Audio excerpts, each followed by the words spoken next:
Hello, everyone, and welcome to What's Up Wednesday. I'm so excited to have you all here tonight, whether you're watching on my YouTube channel, my Rumble channel, maybe you're over at Venison For Dinner watching and listening, or you're going to be on the podcast at a later time. We appreciate you all being here, and I'm so excited to announce today's guest, Kate with Venison For Dinner. Welcome, Kate. Thank you so much for having me here. Yeah, I'm so excited. I'm so excited about our collaboration that we have going on. Cheese is something I absolutely love. Well, anything dairy, really. And it's been fun to see what everyone has chosen to do. And your video came out, was it maybe a week ago? And you made ice cream with cherries in it. And I remember hearing in the background, you were telling, I believe your son maybe, now the tart cherries get the other cherries. And I was just picking my tart cherries off my tree. I bet I could still make some ice cream with these. I don't know. I think to make a good sour cherry ice cream, are sour cherries and tart cherries the same thing? Yeah. I would want to like make a syrup with them and then or a bit of a jam. So if you hear my children in the background, it's because there's children in the background. But yes, I have snacks ready. Here, look. Oh, there you go. You're prepared. Yes. I'm up on the counter too, so that you well, we've got I'll say a quick few hellos we've had some people in the chat. I know I saw Elaine, Robin, Alfonso, and then we've got Where to Begin Homestead and a couple over from your channel. Looks like first at Homestead is Jacqueline. Okay. Oh, hey, Joey. Joe Fix It For You. Homesteading Hustle came in on your side. So how this will work, I don't think I got to talk to you about that before, is you won't be able to respond unless you use a second device, but you'll be able to see everyone in our chat here, what they're saying from either channel. But those that are watching on Kate's channel may not be able to see the comments. Oh, can you? Okay. Usually okay, awesome. Usually as my guest, you sure did. Awesome. This is good. See, I'm still learning about this new upgraded version of StreamYard, so this is good to know. So let's get into this interview here, because I know everybody's here not to hear about StreamYard, but to hear about what's going on in your life and learn a little bit about you. So with this dairy collaboration, I know a lot of the people that have been following me may be new to your channel. So I'm going to ask you some things that maybe other people already know, like how long have you been doing YouTube? I started YouTube May 2019. Okay, so you've been doing it a while now. And did you start blogging before or after YouTube? I started blogging back in the dinosaur ages of 2010. And it was mostly a hobby. I did try to monetize it here and there, but it didn't necessarily always work really well. It wasn't till 2020 that I really hit on how to monetize well. Okay, that's good to know. I'm finding that a lot of people actually did start blogging first, which is kind of interesting to me. I did that like 4 years ago and I was loving it, but I am not technical savvy.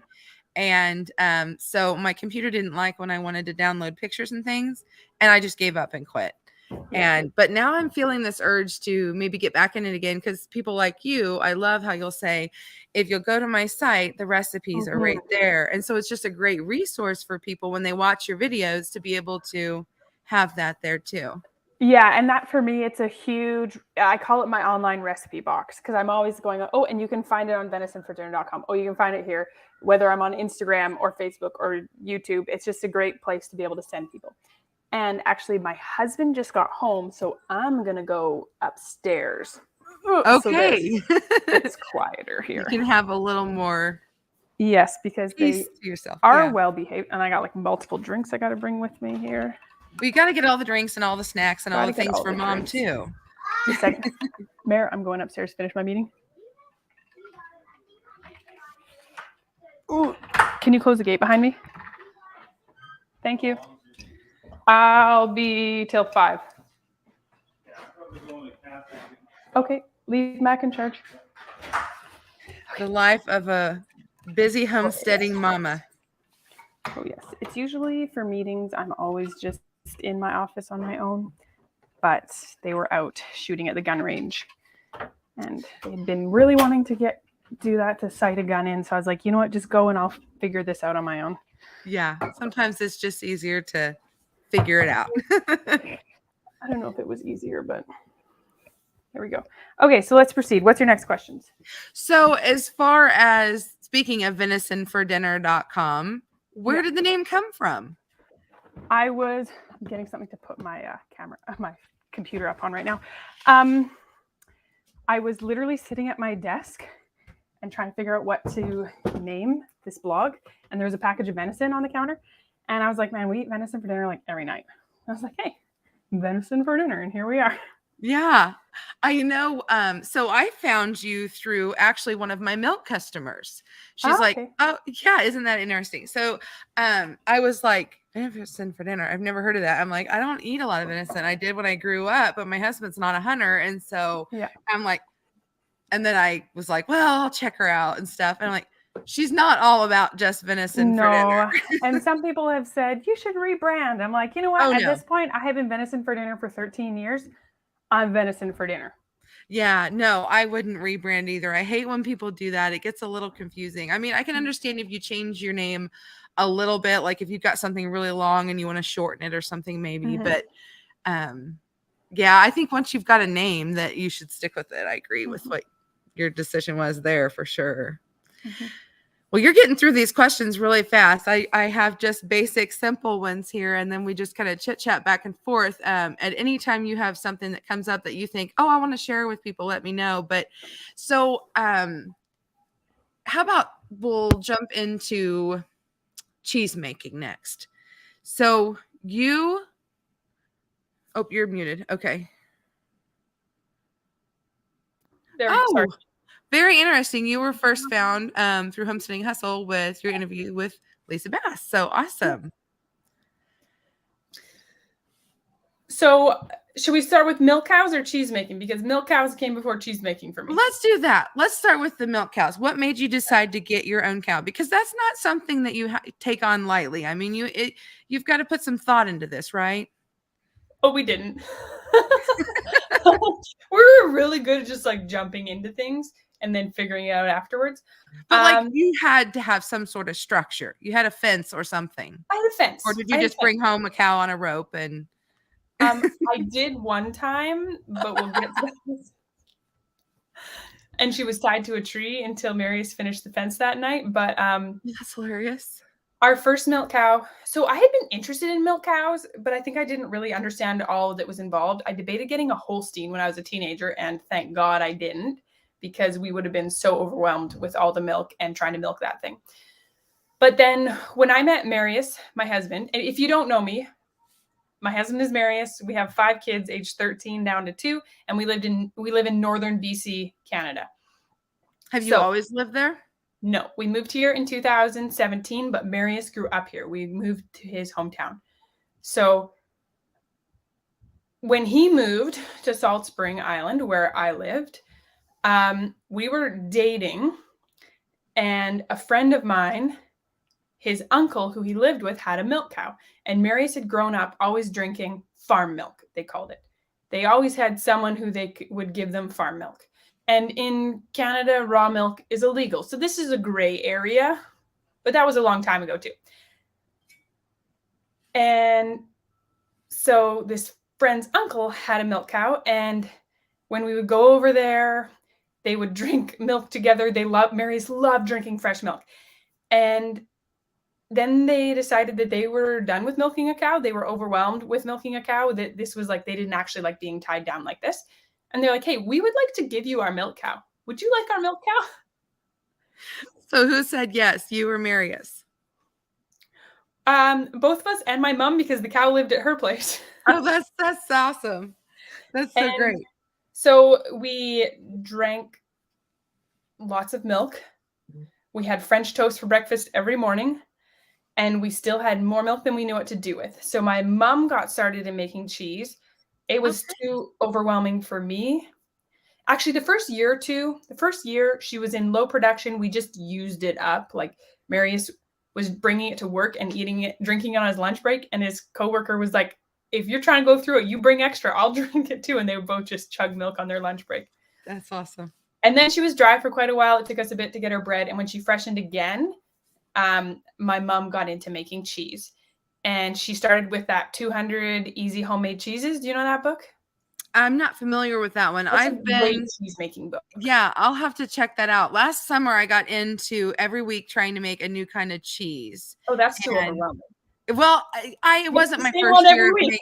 Yeah, it wasn't my first year making cheese by any means. It's just last year I just got in this mood and we had enough extra cow's milk and a lot of goat's milk. And I was like, okay, I don't want to just make the same chev or shayev. I've just been told is how you actually say it. But I was like, I don't want to make the same one every time. And so, yeah. So what do you call it? It's chev. See, I thought it was chev too, but Mennonite Farmhouse, my co-host, said that she was told it's shayev. And I'm like, okay. It's a French word. You would know because you're probably French Canadian. I'm not French, but I know enough French people. Canada is partly French Canadian. It's chev. Okay. And if you make it from cow's milk, because chev, C-H-V-R-E is goat. So if you're making from cow's milk, some people then call it bover. Okay. That is some great information to have. I like that because I always just called it farmhouse cheese. Yeah. So farmhouse cheese is kind of a really broad one where a lot of people make that one that's kind of an acid coagulated, not cultured, no rennet, and they kind of press it and they go, I made cheese. And you're like, you made a cheese-like substance, but that is not anything that's amazing or aging. Yeah. Oh, no. Yeah, no, it's not for aging. It's just fresh eating, if you want to have a little snack or something. Yeah. And isn't that the same with chev? I'm so glad I was saying it right.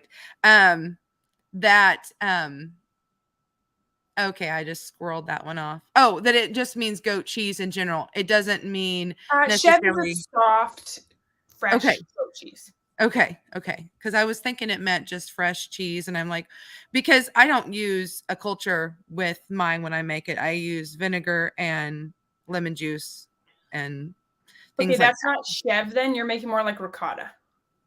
Well, yeah, it is kind of like that. Chev, you would be adding a bit of culture or not, and a bit of rennet or not, and letting it sit till it coagulated, probably about 12 hours, 24 hours, depending on the heat of your house, and then straining it into a soft cheese. Okay, I think that is what Leanne had done on her video. And speaking of, that's how we kind of got off on this little trail here, is my book. I've just gotten like 3 of them, and that one that you mention again. 200 Easy Homemade Cheeses. Yeah, okay. I'll have to look for that maybe on Amazon. It is on Amazon. For a while it was out of print, but there's a new printing of it. It's a very like XYZ 1, 2, 3 book. So I like to pair that with David Asher's like knowing the stages and the feel and the personality. I actually like my methods are a combined of those. It's like you do want touchstones on what it needs to be like, but cheese is not objective, it's subjective. Especially if you're making cheese with one animal's milk, there's a lot of nuances to the milk that acts different depending on which animal. If you're making with multiple cows' milks or multiple goats' milks or sheep, they balance each other out in the proteins and the pH and all these. But if you're just using one, it's very nuanced and you get to know how that behaves. And it might coagulate faster. It might not need it to be heated to 108, but only 105, and then the curds are ready. So cheese is very subjective, and following a recipe that's objective is going to get you subpar cheese. Okay, well, that's good information to know. I have been following the Ricky Carroll's book with New England Cheese Making Company. They're one of our donators.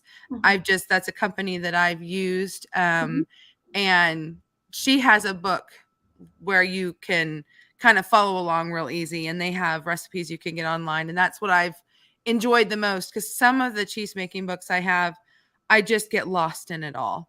But it sounds like this 200 would be a good one, because I haven't done it this year, but last year was fun doing a different cheese each week, just because I figured I had the milk. Why not try? It was just a challenge for myself. Yeah. Totally. When I have piles of milk, I get a lot more creative in what I'm doing. Right now, I only have enough milk to make 1 wheel of cheese a week. So it's very much like I'm making Alpine or I'm making Gouda, because that's what I need to keep in stock. I love the Gouda. Yeah. That's one of our favorites around here. And cheddar.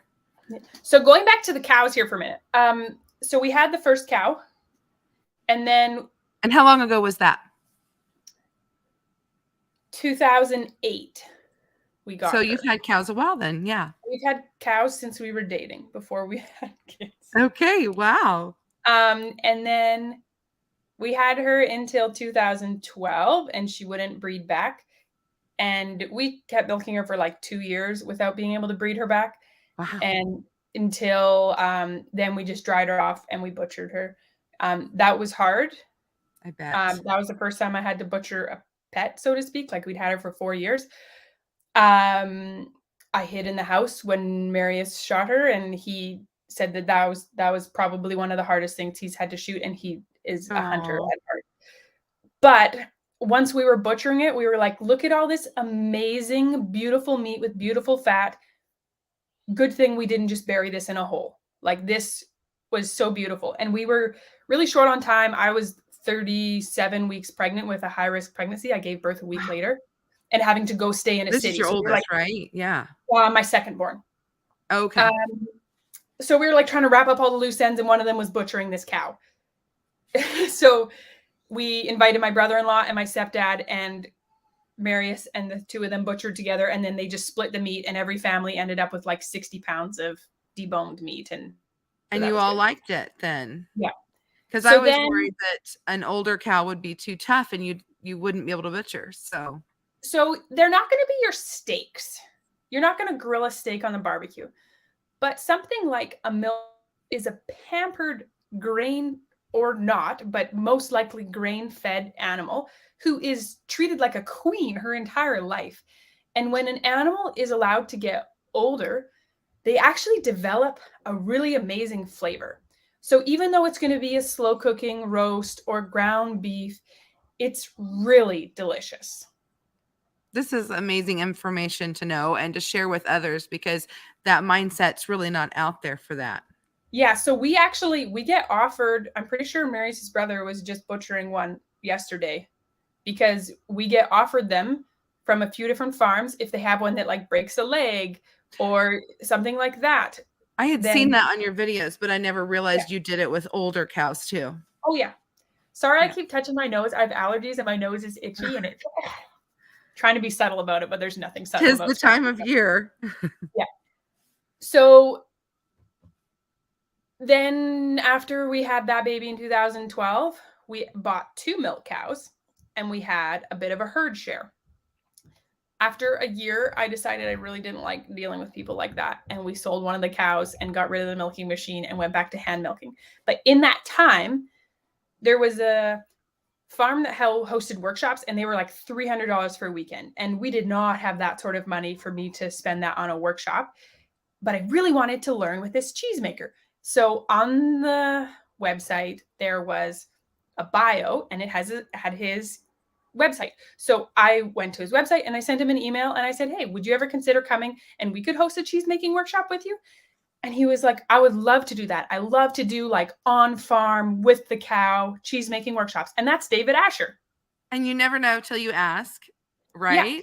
So then we got to the last week's guest was with you on that, I believe, right? Who was last week's guest? Cheese from Scratch. So no, okay, that was David then came back last year. This was 2013. So 10 years ago. You've known him from the beginning of your cheese making journey. Yes. So he also went by David then, and then his publishers wanted him to be called David because people can't say David or something. In America, yeah. So we call him David. So he came, and that was 2013, and he got us going in the cheese making, and then he was writing his book, and he needed a steady source of milk to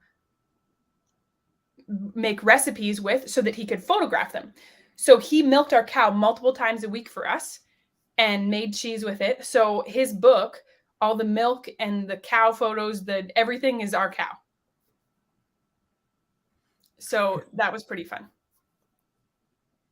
You have a comment. I love him milking races with Kate Yes. and Mac later. Freya, oh, so much fun. Fast forward several years.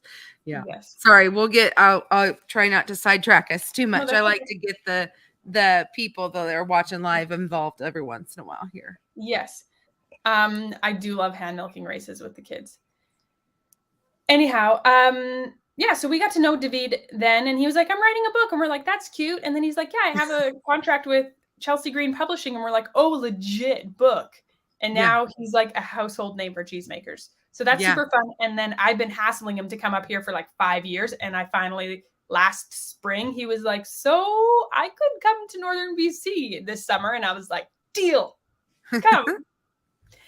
And so until about 2015, we had milk cows, and then we didn't until 2019 because of where we lived and moving. And then in 2019, our baby, I have a hard time breastfeeding.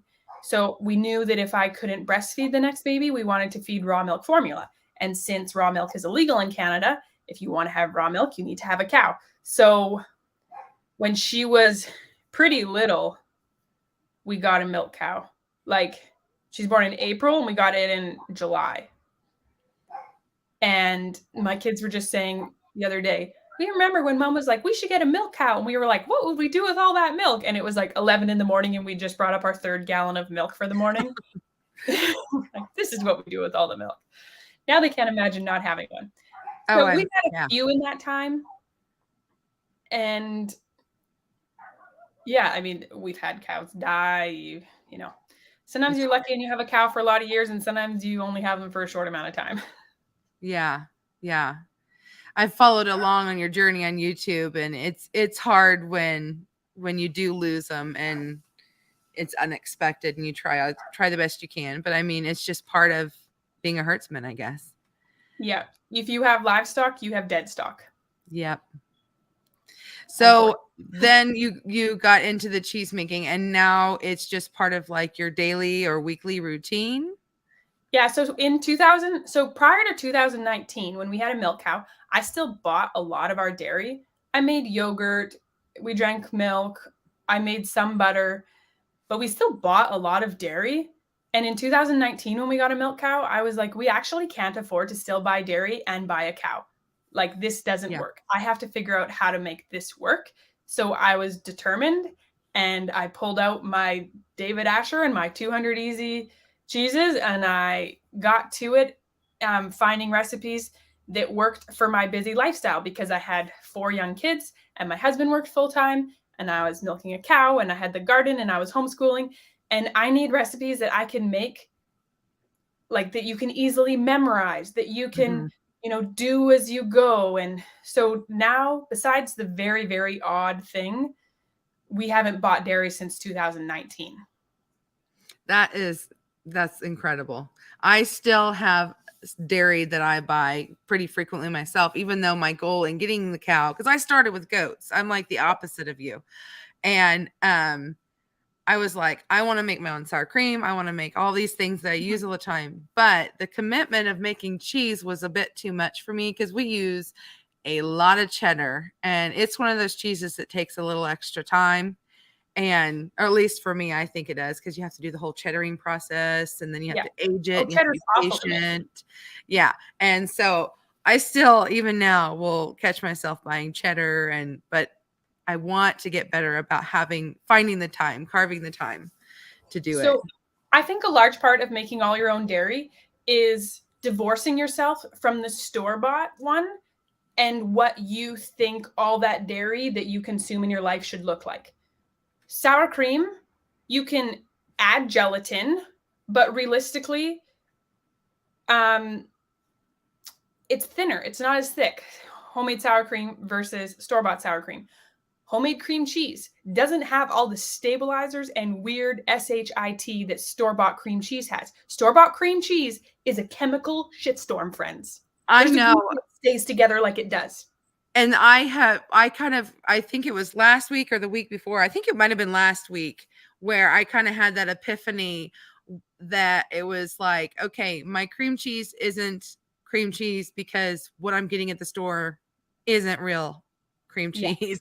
Like I need to get past Yeah. that. And like when I want to make something with it, it's more of a whipped, and I never get that solid mass, Mhm. but that's Well, probably you because, can make it to get that solid mass, but it melts at any heat. okay. So if you want, like you can make it, basically make sour cream and then strain it. You'll get that really thick sour cream cheese. You put that on a hot bagel and it just runs right onto your plate. Yes. So you can have the really thick, but you have to use it for cold applications. If you want to use it for hot applications, then you need to make more like the quark, bouvre, chèvre, like that sort of thing. That's what someone was telling me. Try cork because like to Yeah. make cheesecake. Yes. So I make a quark cheesecake that's amazing. Quark makes a really great cheesecake. Now, shameless plug, is it on your venisonfordinner.com, the Quark is recipe? on venisonfordinner.com. Yes. Okay, people, there we go.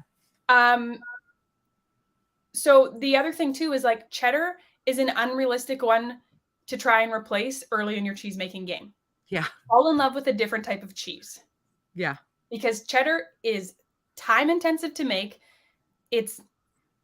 I'm having to watch my mouth here because it is a bee. It's a bee to make. You get that. Okay. I don't feel so bad then. Yeah, like if you get the acidity wrong and you don't even know for 6 months if it worked out or not, like yeah. Step away from cheddar until you have a full cheese fridge of other cheeses. Gouda's pretty good and it's not as hard. So, or have you made the Alpine? I have a free cheese making course on venisonfordinner.com. I have not. So one time I think I tried it and something happened and I just never made it again. So clabber is like the sourdough of cheese making. If you're making cheese regularly, clabber is worth your time to make because you're going to save money on cultures. It's thermophilic and it's mesophilic. Yes. And that's what you teach in your cheese making course, right? Yeah. That's in my free cheese making course. There we go. So I have a free cheese making course called Clabber Without the BS, because that's my branding, without the BS. We're streamlined, friends. There's no frills. If there's a step there that you're like, that's a complicated step, it's there for a reason. I get rid of all the not complicated, get rid of the complication to make it work. Yes. So I also have a full cheese making course that has Asiago, Gouda, butter cheese, and it does have a cheddar contribution from a good cheese making friend of mine, but it's honestly not one that I make a lot. But as Jacqueline, Birth at Homestead, Jacqueline is in real life friend of mine. She's coming over this weekend. The Clabber Alpine is the homestead cheesemaker's dream because you come in with a bunch of warm milk and you throw it in the cheese pot. Add a bit of extra milk if you didn't get a lot that morning. You add in your clabber and you rennet when it's warm. Half an hour they sit, and then you continue. And in about 20 to 30 minutes tops, it's in the press. But it's an amazing wheel of cheese. I need to look into this further. Clabber I've just gotten nervous and never really messed with clabber, and I've always just used the freeze-dried, powdered stuff. Yeah. So the other plug for clabber is that if you ever have troubles with contamination in your cheese, I have not had one single contamination, swear to God, since I started using clabber and I stopped using bleach. Okay. I have only used bleach when my cheese pot got used for a chicken scalding pot. Okay. Because you're not adding in foreign dairy materials, which are the freeze-dried cultures, right. The clabber is made from the cow's milk. Well, that just kind of makes sense. Right? So you're not adding in foreign bodies. You're adding in what it already is, encouraging the process. And friends, it feels so right. If you're someone who's really into like old school ways, saving money, being frugal, Clabber is amazing for that. And yes, Jacqueline has had way more success with Clabber cheeses than freeze-dried cultures. Birth at Homestead, is that who you're talking about? Mm-hmm. Yeah, she has a way more success with Clabber than freeze-dried cultures. She was agreeing with you on that one. So I need to step up my game and, you know, take off my scaredy hat and just jump in and do it. Do you ever do kefir? Okay, so I tried kefir one time, and this was before I got a cow. So before we moved back to the farm. So, you know, I'm sure raw milk would be totally different, but there's like this very small, like 2% chance of people who can get really, really sick off kefir. That was this gal right here. So I don't know if it was because of the store-bought stuff, if I would tried it with the raw. I always said I would try the water kefir grains, see how I handled that before I did the milk again, because I got like bad sick. Like, yeah, I lost like 20 pounds in like 2 days. So sick. Oh, crazy. Someone's asking further. That should work. That link I just posted. Oh, were they wanting to know your? Yeah. If they're wanting to know your YouTube page, if you go all the way up to the top, the very first comment, it's on there too. But I'm glad you were able to type that in. That's so. There's a question here for a new cheesemaker. Would you recommend starting with Clabber or cultures? I would ask first, do you have a dairy animal? If you have a dairy animal, yes, make Clabber. It's going to be worth your while. If you're like just starting to experiment and you don't have a steady source of high quality milk, then maybe do the freeze-dried cultures, because it might be more pain than it's worth to try and figure out the Clabber at this point. So if you don't love kefir or you find kefir annoying, Clabber is like a much more mild kefir. It's not like that effervescent. I don't love kefir either. Kefir easily gets too strong. When you put it down, you know, put it for sleep in the fridge, it takes a while for it to like wake back up again. Clabber, I can take from the fridge, take a spoonful into milk, and it's ready to use for cheese the next day. Clabber wakes up like that. If I did it in warm milk, it'd be ready in 12 hours. So Clabber wakes up a lot faster. It's milder. It's more forgiving. Once it's thickened after 12 to 24 hours, I pop it in the fridge till I'm ready to use it. And it's just so much more forgiving than kefir is. See, I've always just kind of eaten Clabber as clabbered milk, just, you know, like you would yogurt. So when you Clabber it, how do you do it? I just leave it out on the counter. Okay. So you would just take a spoonful of that and put it into a fresh thing of milk. You want to be a few generations from your first initial Clabber, because that first initial Clabber can have yeasts or other unwanted bacteria that aren't going to hurt you. But once they're brought out in the cheese making process, it won't necessarily turn out good for your cheese making. So you do want to be a few generations away from your initial Clabber. And then we don't call it Clabber, we call it a Clabber culture, because it's a more refreshed, more. It's the same concept when you do yogurt and you take those starts off of yogurt. Exactly. Yeah. And so I use Clabber to culture my sour cream. It's the best sour cream I've ever made. And I've made a lot of sour creams trying to find the right one. I've been experimenting with using Clabber as my yogurt culture. And it's actually working pretty good. You still do the whole heat it up, cool it down, and then at that point you add your culture. Okay, my comments don't show on Angela's stream. Yes, they do not. I tried to get into that to say that, and then we got sidetracked or something. But yeah, that's why I try to leave yours open. No, your comments show on my stream. You as in Kate and Venison for Dinner. But now, I may have briefly touched on this, but anyone's comment, like for example, Elaine, she's here on my channel.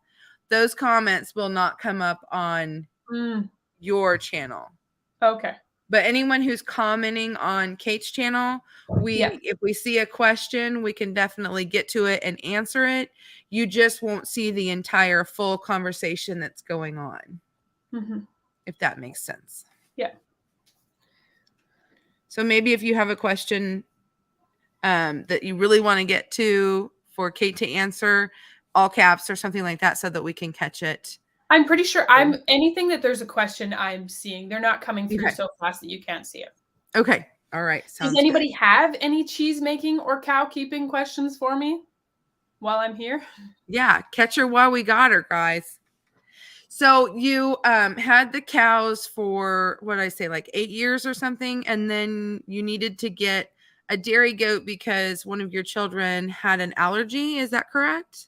Yeah. So we did a couple times have dairy goats, not very long term. And we didn't really like it very much. We also have really bad goat luck. Like you buy a goat and like every other goat in the herd gives birth and yours doesn't. Like that's happened to us regularly. Like we have the worst goat luck. So like even our male goat died in December before anybody was bred. Yeah, of course. Right? Like we have the worst goat luck. Yeah. And I have 2 goats that I bought bred and they didn't give birth. Actually, a third one. Oh, so they slipped the pregnancy at some point, or they never took. They never took, but every other goat in the herd that I bought them from gave birth. Oh, you've got to be kidding me. Oh yeah, this is what like a devastation thing that this happens to us. Oh. There's someone doing an ultrasound for cows course, and she said she should be able to do goats, and I'm like, please learn how to do goats so that I can get you to preg check my goats. Oh, it's so easy. It's easier than doing cows, because when I first got into goats, the vet came out and did it, and you can't see the fetus, but you can see the cotyledon. Yeah, so it costs $300 for the vet to come to our house. So that's more than the goat is almost worth. Oh, so yeah. I don't, yeah. So when I was pregnant with Amos, our youngest, in 2021, God kept telling me that this baby would need goat's milk. And our previous baby had been fed raw milk formula. And I was like, that's cool, God, but we have milk cows, right? Like I'm a milk cow person. So multiple times, it was like, this baby's going to need goat's milk. And I'm like, but I got it enough times through my hard head that I was like, okay, we're going to buy a couple boxes of goat's milk formula, because I would make raw milk formula, but I also buy formula from Europe because they have better standards. And yes, it costs a lot of dollars, but I put my children's like babyhood health above all. So like, yes, I spent all the dollars on good formula. So I had goat's milk formula. And the first time he needed to have formula, we give him raw milk formula, and he's fussy. And we're like, he'd been a totally content baby. And it was like, oh. And we give him goat's milk formula. He's like, totally fine. Oh. Cow's milk formula, fussy. Goat's milk formula, fine. And I was like, okay. And my husband's like, we're not getting goats. We are not getting goats. It is cheaper to buy formula at this point. When Amos was 6 months old, he was drinking $350 in goat's milk formula a month. And Marius was like, please buy goats. Oh my, yeah. And then, so then Fresh Starts, I don't know what your name is here, but she said, if we're talking about cheese and sensitivity, can we have Kate talk about A2 and the difference? And that's where we're getting into here. So when Amos was one and a bit, we tested all our cows. We did genomic testing because I had 8 cows and heifers at that point, and I needed to not have 8. The only 2 were in milk. See, I thought I was crazy for having 5. Got 2 in milk right now. Yeah. And so I was buying 1 or 2 more, and then I ended up just buying 4 more because the truck was coming up, and it was like, well, fill the trailer because it was coming from 12 hours away, and I know other people that are going to want to buy them. So I had these 8, and I needed to decide who to keep, but 6 of these 8 were heifers. So I got genomic testing done, which is like when you would look in a bull catalog and it'd be scored. So I got that scoring done on all my cows so that I could decide. And as part of that, I also got A2 testing done. I knew 4 of mine were A2 because I bought them from a farm that only has A2. So and when you say A2, yeah, I'd like to clarify, it's the double A2, right? Yeah. So a cow's beta casein is either a 1A1, a 1A2, or a 2A2. So if you have an A2A2 cow and an A2A2 bull, the calf will always be A2A2. So the farm we bought them from, they were A2 by genetics. Mm-hmm. So I got everybody tested, and of my 4 other ones, turns out only 1 was A2A2 and the other 3 were not. So I downsized to 5 out of 8, and I had to decide who else to get rid of. And we decided to start trying Amos on A2 milk, and he did fine on it. Then we'd try him on our A1 milk cow. Upper respiratory rattle, wouldn't sleep. Go back to the A2 cow, just fine. So we ended up getting rid of all of our A1 or A1A2 cows, down to only 3 we have now. We have an A2A2 cow and milk, an A2A2 heifer due in October, and an A2A2 heifer who's going to be bred in July. So it is more digestible because of the protein and the enzymes that are involved with it. So I did miss, there's some questions here. Is it this one? Yeah, here we go. I need recipes for raw milk that gets a week or so old, please. And how old is too old not to use for food? If you have milk cows, honestly, get in the habit of using it 3 days or fresher. Once it's a week or so old, your yogurt or mozzarella, maybe. Your pH is going to be different. When you heat the milk is not going to act the same. Get in the habit of making cheese with milk 3 days or fresher. That is my tough love. Or have pigs or chickens that you feed the older milk to.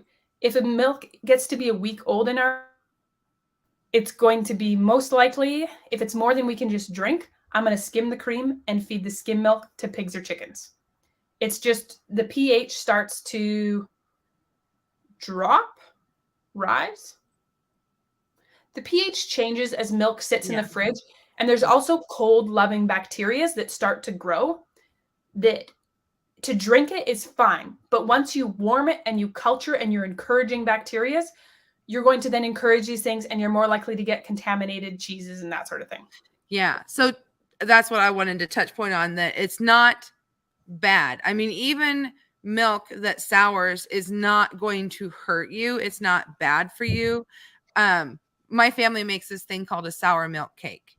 And that's what we would do with that, or with buttermilk or whatever. So because people will ask me, like, how long's your milk good for? I'm like, well, to drink a week old milk is not going to harm you. No, as long as it smells good and tastes good, it's probably good. Yeah. Yeah. Bad dairy looks or smells bad. Yeah. Dairy has red flags. Oh, I had something I was going to touch on with that. Oh, I know what it was. Another little tip that I have found personally with making cheese is it depends on what point in the lactation it is too, because I find at the very end of lactation, it's not as good for cheese making. How about you? I've never had that. Oh, really? Well, yes, it is a year into milk and cheese is still amazing. Okay. I've just found that, like, right before I go to dry them off, it just seems like I don't have as much luck, and maybe it's just me and I'm burnt out. What's going wrong with it though? Well, and it could have been the cultures even, who knows, but it just seems like the cream is higher. And I had somebody who was trying to make some special tea where they would boil it and it just wouldn't set the same as it had before. So I don't know if it was a hormonal thing because they were getting ready for baby, but I mean, they've had the whole other, 6 months. I've never had an issue with late lactation. Okay. Well, that's good to know. Maybe that was just my experience. It was 2 years ago when it happened. Yeah. I just quit making cheese at the end of lactation. Yeah. Good to Sometimes know. you just get tired of making things too. Yeah. Yeah.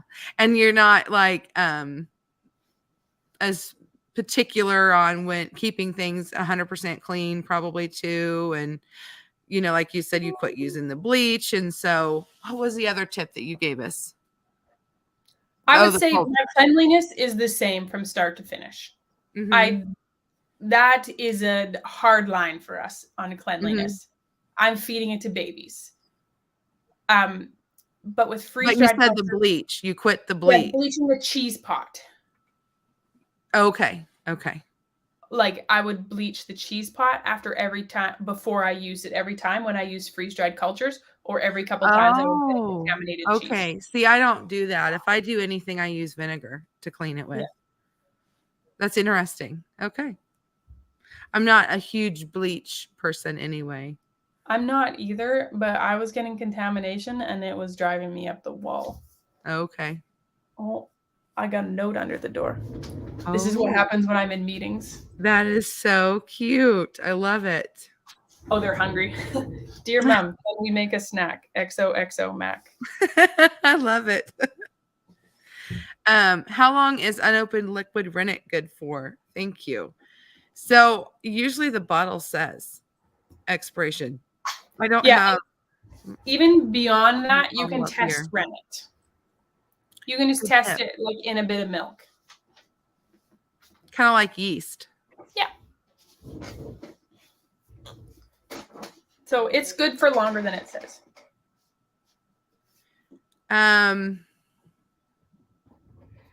Looking to see if we missed any more. Oh, Carlene, I'm as lost as last year's Easter egg with A1, A2, A2. Hopefully she explained that well to you about That the was while I was baby explaining it. cases. Yeah. So, Yeah. Okay. um, Because I have one cow she's currently bred heifer, who's A2, A2. And then my other two are A1, A2. yeah. And I found that some people tolerate even the A1, A2 better than they will store bought. Okay. I told them no snacks dinner soon. It's 10 to 5 right now. Oh, they'll have to wait just a few more minutes. Yeah. So to explain that again, the cow has different proteins in their milk. There is kappa casein, there's beta casein, and the beta casein is either A1 slash A2, or it is A1 slash A. I'm confused myself already. It's There's either A1, A1 slash A1, A1 slash A2, or A2 slash A2. Your So there's Holstein is two. usually A1, A1. That's what you get from the store Holsteins are typically. more likely to be A1, yes. But we know an entire herd of Holsteins that's A2, A2. Oh, sure, they're out there, but Yes. typically. And in the bull catalog for dairy semen, there is less and less A1 bulls even available. Yes. So I feel like the whole dairy industry is going back to A2, whether they want to or not. That's true. That's true. Okay, what were we doing? Is the cheese different from A2 and A1? To look at it, no. The yield, no. How it behaves, no. If cheese normally upsets your stomach, there's a good chance that A2 won't upset your stomach. I've had a lot of people who can't handle dairy well come over and try it and be like, there's no stomach ache. I just ate ice cream and I'm not running to the washroom. So that's really fun for them. What determines cheese yield is not the beta casein, which is the A2, etc. It's the kappa casein, which is either AA, AB, AE, or BB. And so I kappa can't tell you any answers on that. I just look in the book. I can tell you. Yeah. AE Okay. is your lowest yielding milk. So if you had a cow that had kappa casein AE, I'm pretty sure it's AE, you would maybe get less than a pound of milk, of cheese per gallon of milk. Whereas if you have BB, kappa BB, you're going to get more than a pound of cheese per gallon. It's also going to firm up faster when you're making it. Stir for 20 minutes. Yours might be ready after 15. And actually, all my cows are kappa BB just by accident. You know what? I think I can say I've experienced that because I know that when we started breeding, when I would choose the semen, I wanted for cheese making. And my cheese making experience in the very beginning versus now is totally different. So I can see that. We do have a couple of questions real quick. One was how Canada is actually offering more A2 And so that's awesome. And then I'll let you touch on this, Kate. So the question is, I've heard a lot of talk about how cow milk is as bad as for humans in general. Thoughts? I think drinking cow's milk is as old as time. I think if you want an old school local diet, you can't get that on avocados and olive oil. I'm sorry. Those don't grow where I live. They have to be from a whole different continent almost.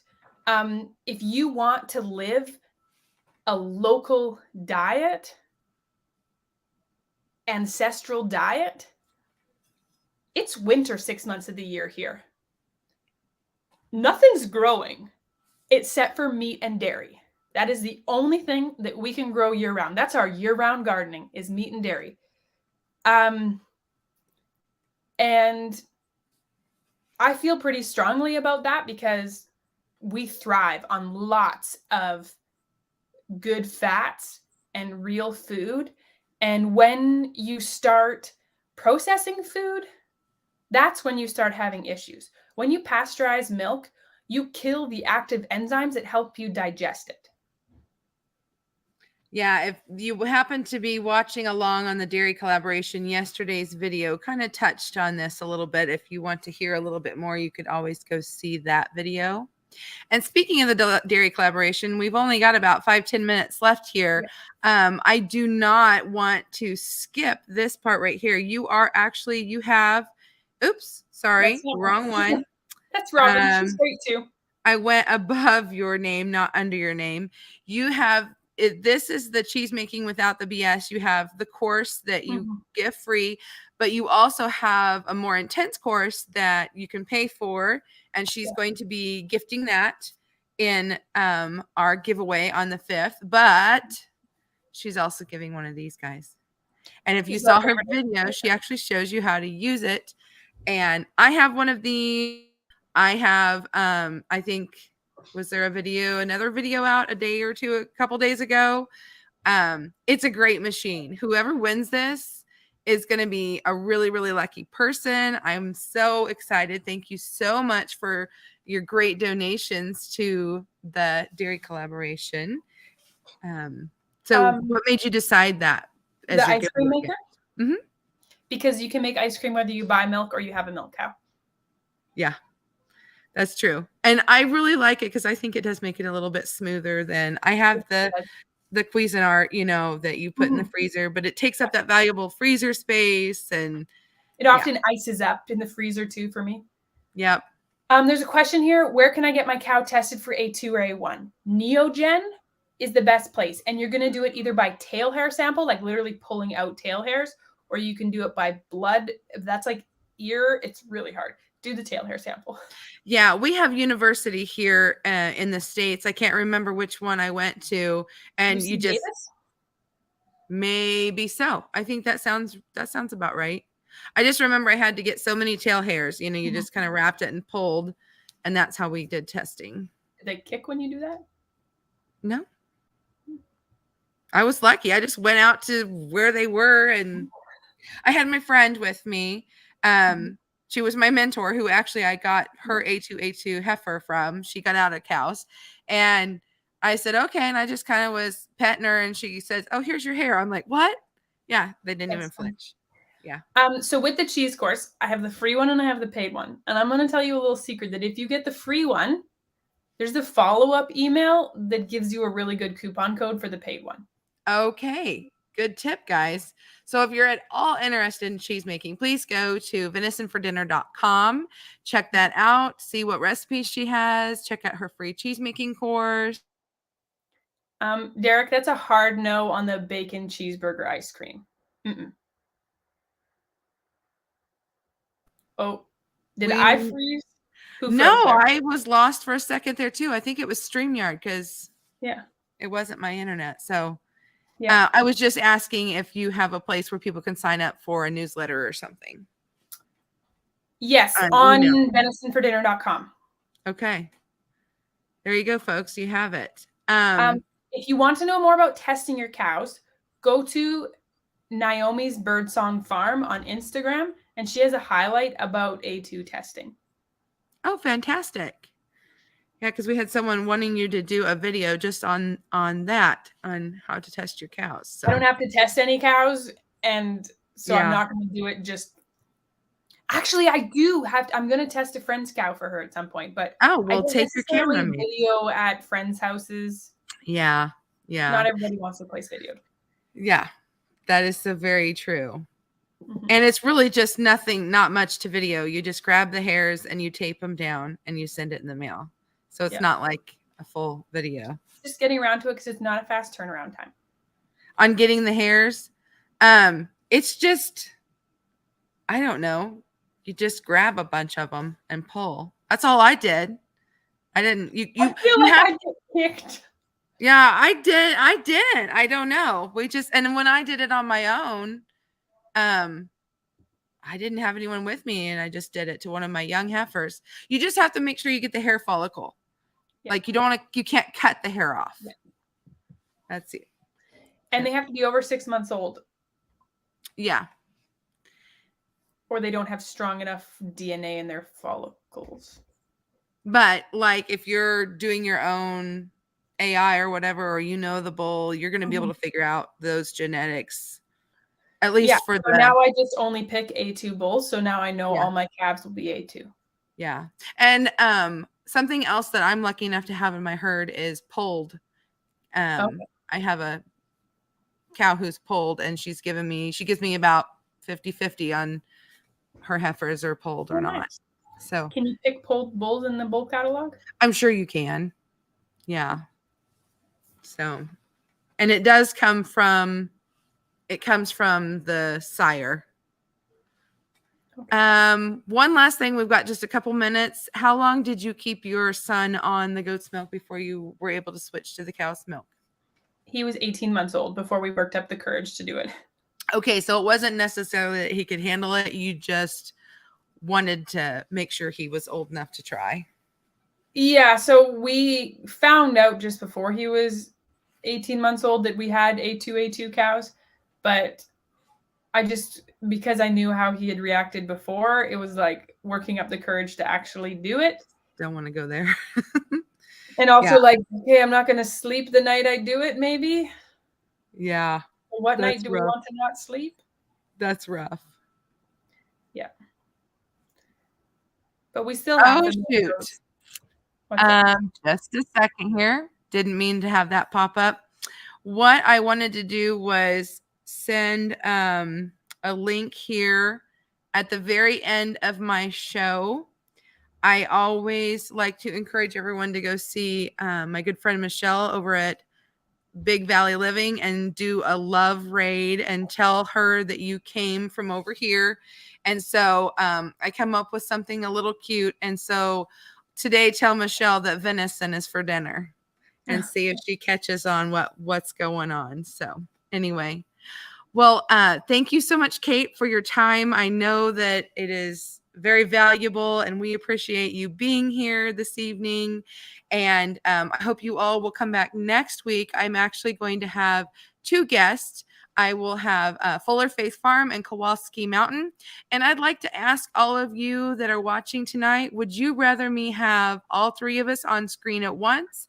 Or would you like me to start my broadcast a little bit early and give them each their own time to give them an interview? So let me know in the comments, and I'll probably on my community tab put out a poll so that I can know what you guys would enjoy. And thanks again, Kate, for being here. Thank you all in the chat. I appreciate you all. We'll see you next time. Bye, great night. Thanks for watching.